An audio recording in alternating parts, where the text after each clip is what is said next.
Narasi panjang kehidupan Homo floresiensis.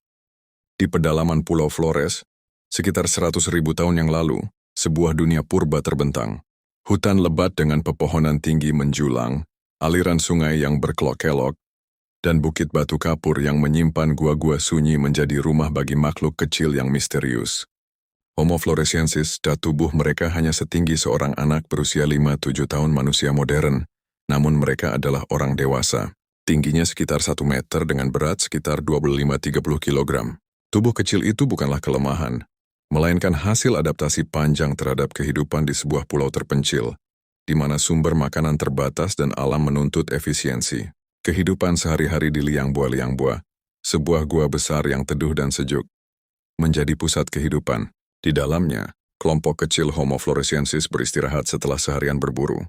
Gua ini bukan hanya tempat berteduh dari hujan tropis Flores, tetapi juga benteng alami dari ancaman predator. Api unggun menyala, cahayanya menari di dinding gua, memperlihatkan siluet tubuh-tubuh kecil yang bergerak. Anak-anak Homo floresiensis berlarian dengan tawa polos.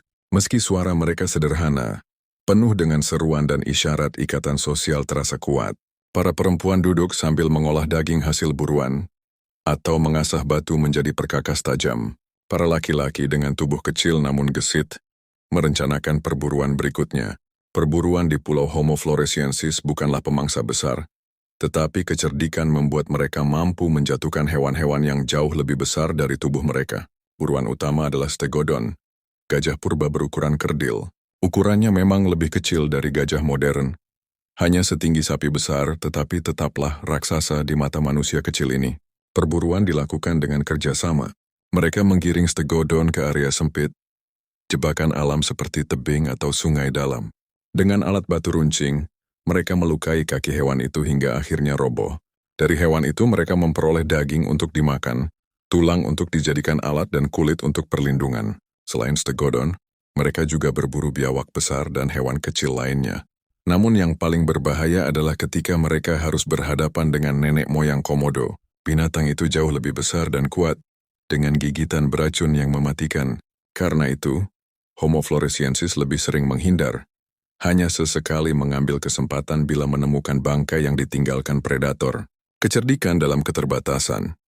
Meskipun volume otak mereka hanya sekitar 380 busadusi, mirip simpanse, kecerdikan mereka menakjubkan. Mereka mampu membuat alat batu yang tajam, mengatur strategi berburu bahkan mengendalikan api. Api bukan hanya alat masak, melainkan cahaya yang mengusir kegelapan dan pengaman dari hewan buas. Dengan tubuh kecil dan otak sederhana, mereka membuktikan bahwa kecerdasan tidak hanya bergantung pada ukuran, tetapi juga kemampuan beradaptasi. Misteri keberadaan Homo floresiensis hidup di Flores selama ribuan tahun, sebelum akhirnya menghilang sekitar 50.000-60.000 tahun lalu. Tidak ada yang benar-benar tahu apa yang membuat mereka punah. Bisa jadi karena perubahan iklim, bencana alam, atau kedatangan manusia modern, Homo sapiens yang membawa persaingan baru. Namun tulang belulang mereka yang ditemukan di liang buah pada tahun 2003 menjadi saksi bisu, seakan mereka berbisik kepada dunia modern, bahwa di sudut terpencil Nusantara, pernah hidup manusia mungil dengan cerita besar. Jejak abadi di Pulau Flores kini, Homo floresiensis sering disebut The Hobbit, karena tubuh kecilnya mirip tokoh dongeng. Namun bagi orang Flores mereka bukan sekadar legenda. Fosil yang ditemukan adalah bukti nyata bahwa manusia yang berbeda, unik dan luar biasa pernah menginjakan kaki di tanah itu. Mereka adalah kisah tentang daya tahan, kecerdikan dan misteri evolusi manusia. Homo floresiensis mengajarkan bahwa keberlangsungan hidup bukan hanya milik yang besar dan kuat, melainkan juga mereka yang mampu menyesuaikan diri dengan dunia sekitarnya.